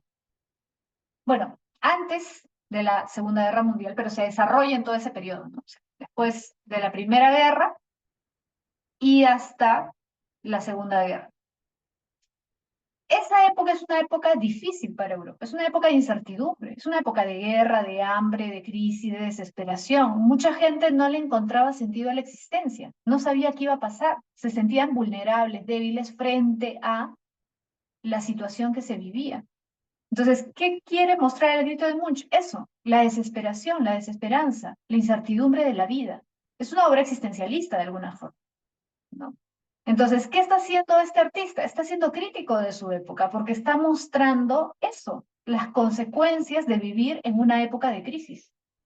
¿Es una obra de alguna forma emancipadora? Sí, liberadora, porque lo que busca de alguna forma es contestar a eso, o sea, rebelarse frente a esa realidad, ¿no? ¿Qué sentido, diría Adorno, tiene, por ejemplo, hacer una obra simplemente con un fin decorativo?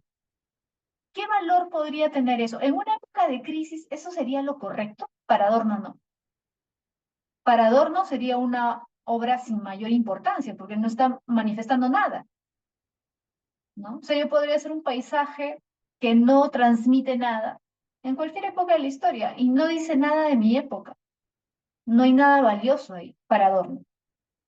A diferencia de esta obra, por ejemplo, que sí te genera algo, que sí te hace pensar, que sí te hace sentir o reflexionar acerca de la vida, de las cosas que están pasando. ¿Te das cuenta? Entonces, para Theodor Adorno, fíjate, a partir de su relación con la libertad, el arte tiene que ser libre, es decir, no puedes restringirlo, no puedes ponerle parámetros, no puedes decir esto no lo haces, no. El artista es el que más bien usa su libertad para crear, ¿no? No se, no se siente pues contento con las restricciones, sino al contrario, rompe con las reglas. Por eso dice, a partir de su relación con la libertad y la verdad, el arte se vuelve digno. Fíjate, y la verdad. En su relación con la libertad y la verdad, el arte se vuelve digno. ¿Por qué habla de la verdad? Claro, porque al final lo que está manifestando el artista es una realidad. Lo que te quiere dar a entender es que a veces la verdad es incómoda o no. Yo tengo que ocultar la verdad porque puede ser fea, porque es incómoda. No, pues yo tengo que mostrar la verdad. Si esa es la realidad que estamos viviendo, ¿por qué la voy a ocultar? ¿No? Entonces, para Theodor Adorno, por eso el arte es importante, porque puede manifestar una realidad de su época. Por eso dice, la definición de arte varía según el cambio de las sociedades. ¿Por qué? Porque el arte se adapta al contexto. El artista es aquel que sabe manifestar o representar su época, su contexto, ser crítico con su contexto, con lo que está pasando, representarlo, pero al mismo tiempo mostrar una crítica, ¿no? Aunque no necesariamente explícita, puede ser sutil, puede ser sutil. Por ejemplo, tú ves esta obra y quizás no entiendes muy bien. Ahora, Teodoro Adorno te diría, quizás no la entiendes porque tú vives en otra época. Si hubieras vivido en su época, hubieras entendido mejor, a simple vista, por decirlo así, el significado de la obra. ¿Te das cuenta? Por eso el expresionismo, que es de esa época de crisis, todas las obras tienen esta atmósfera de desesperanza, de desasosiego, tiene personajes tristes, ¿no? Personajes que no manifiestan alegría, pues, ¿no? Y que buscan, el artista lo que busca es despertar la emoción, o sea, busca precisamente que el que observa la pintura sienta lo mismo que él está sintiendo. Por eso se llama así, expresionismo, ¿no? Busca expresar las emociones, los sentimientos del artista, pero al mismo tiempo busca generar ese mismo impacto en el observador. ¿Sí? Bien. Vamos a hablar un poco más de eso la próxima semana, ¿ya? Ahora, em, Mariana, ¿acá? ¿Sí? Para que le tomes... aquí, en Hegel.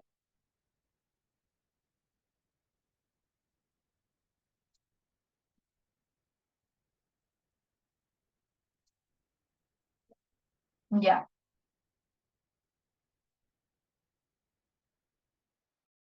Igual yo les voy a compartir el material, no se preocupen, ¿no? Ya.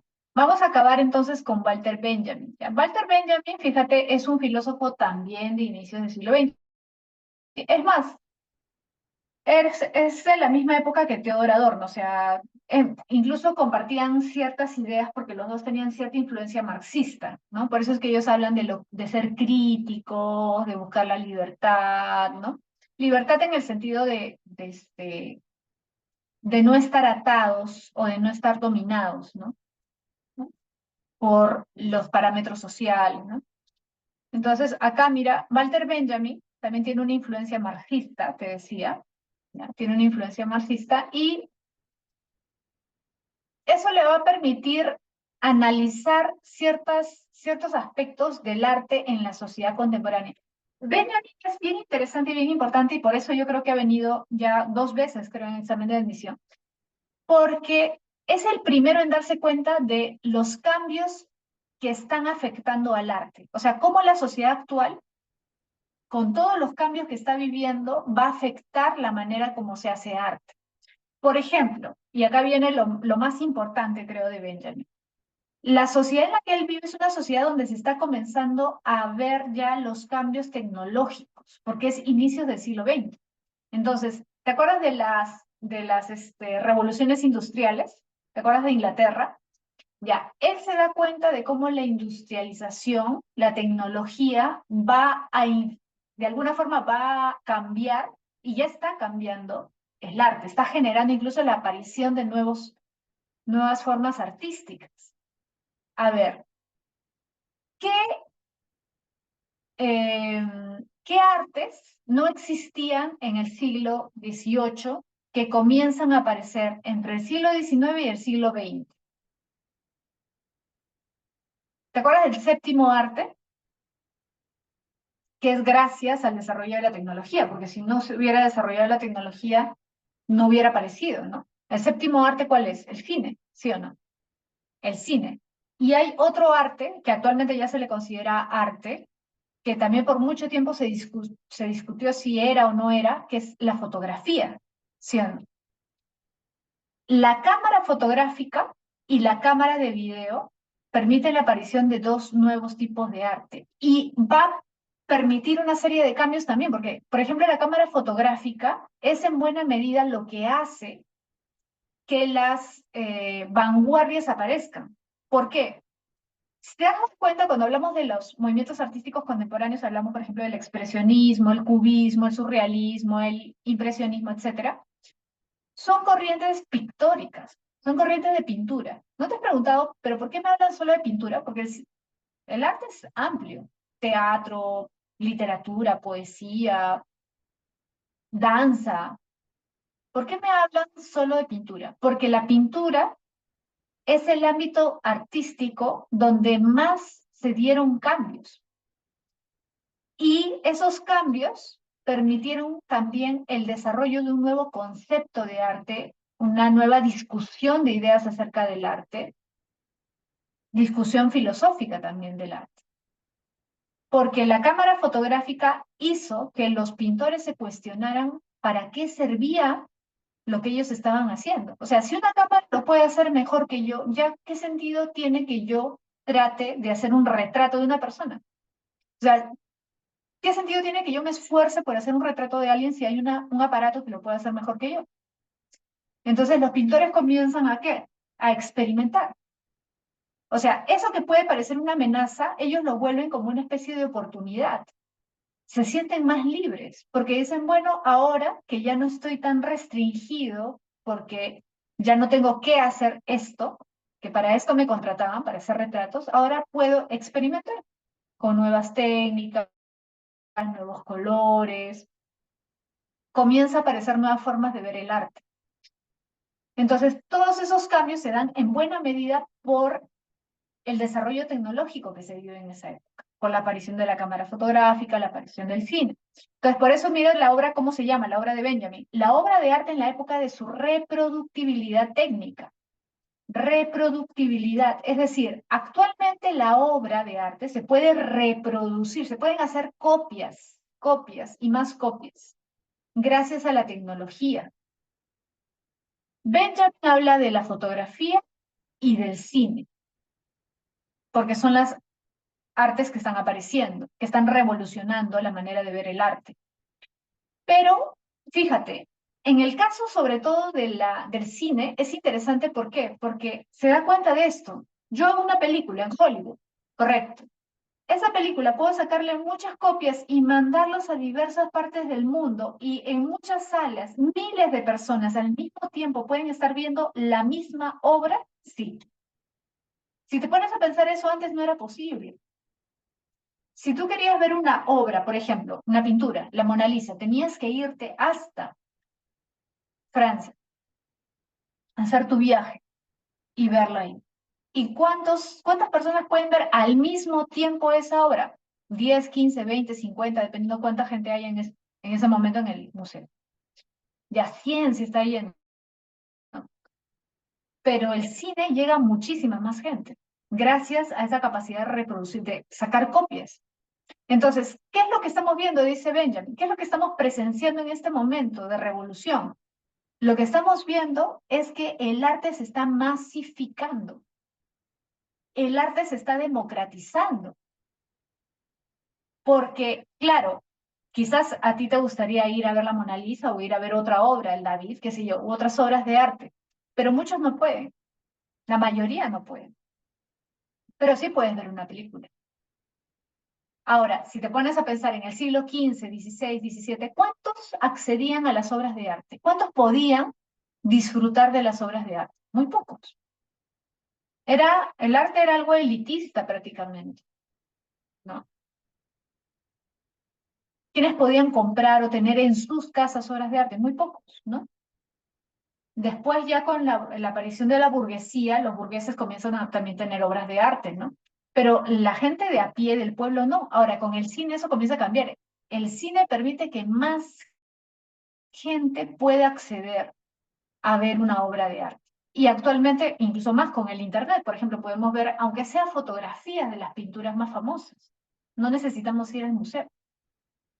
Ahora, ¿eso qué ha implicado? Fíjate, por un lado ha democratizado el arte porque ha permitido el acceso a más gente, pero también por otro lado hay algo interesante, dice Benjamin, hace que como el arte sea más cercano a nosotros, más cotidiano, ya no lo veamos como wow, no algo así misterioso. Como en la antigüedad. En la antigüedad la gente veía el arte como parte de un ritual. Por ejemplo, las obras de arte griegas, las principales eran las esculturas de los dioses. ¿Y dónde estaban? En los templos.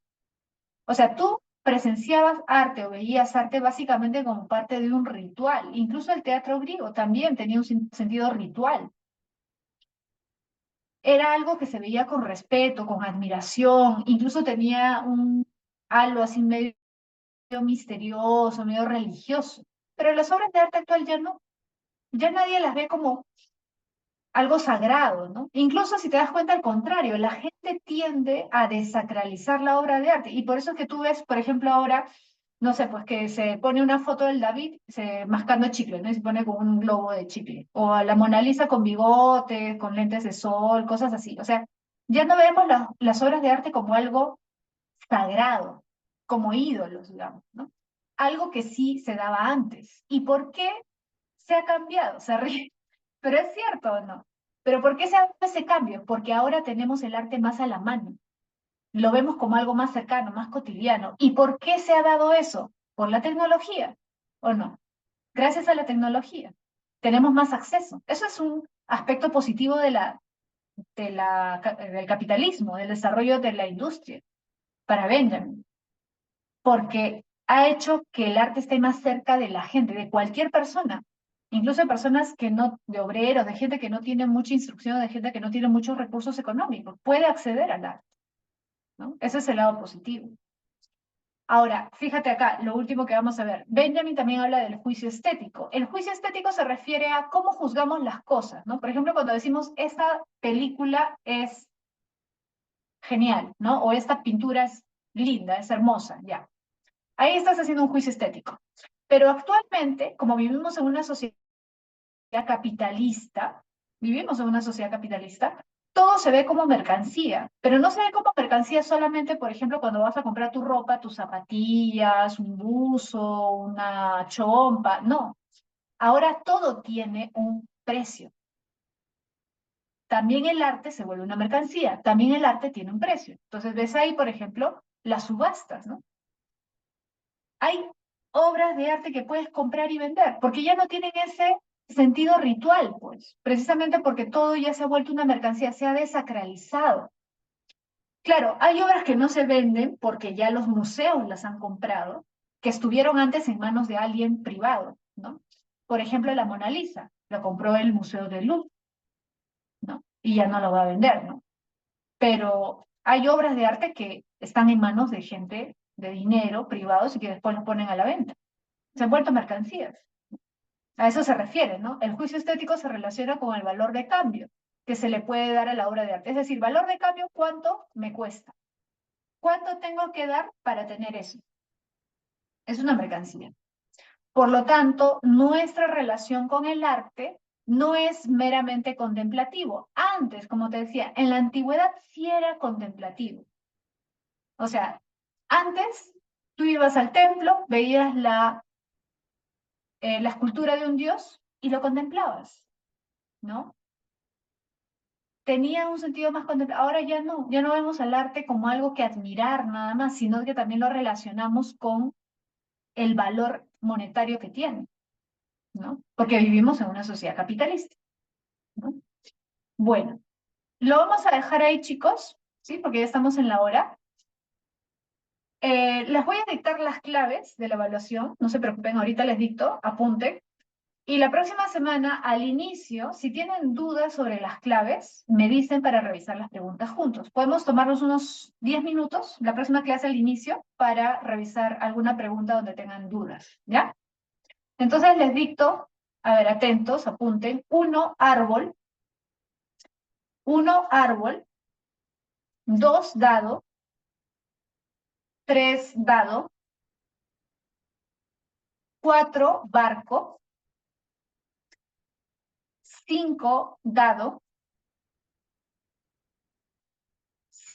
seis casa, siete barco, ocho barco, nueve dado, 10 árbol, 11 dado,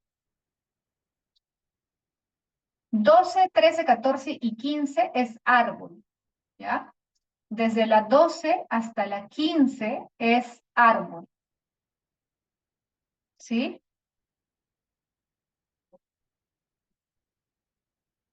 Entonces, ¿se anotaron? ¿Sí? Ya. Entonces, la próxima semana, si tienen dudas en alguna pregunta, me avisan, ¿ya? Gracias, Deina. Ahí Deina acaba de compartir las claves, ¿ya? Ya, chicos. Ya nos estamos viendo entonces la próxima semana, ¿ya? Ya vemos movimientos del arte contemporáneo, no se olviden, ¿ya? Chao, chicos, cuídense mucho. Un abrazo, que tengan un bonito fin de semana. Hasta la próxima. Chao, chao. Hasta luego. Gracias.